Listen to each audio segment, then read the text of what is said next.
Сәлеметсіздер ме, құрметті көрермендер, каналымызға қош келдіңіздер. Әлемдегі және Қазақстандағы жаңалықтарды біле отырғыңыз келсе, төмендегі подписация және бір ғана лайк түймесін баса отырды ұмытпаңыздар.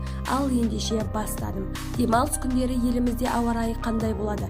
Демалыс күндері Қазақстанның солтүстік жартысында қар жауып, бұрқасын сақталады.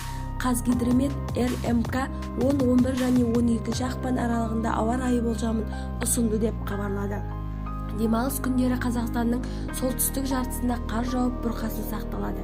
Скандинавиялық циклның әсері тек дүйсенбіге қарай аяқталуы мүмкін. Атмосфералық қысым жоғарылайды. Республиканың солтүстік жартысында ауа температурасы күндіз -15, -20, түнде -20, -28-ге дейін аяз болады делінген хабарламада.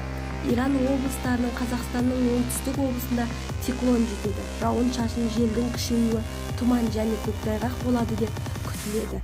Бізді тамашалауда жалықпаңыздар. Сау саламатта болыңыздар.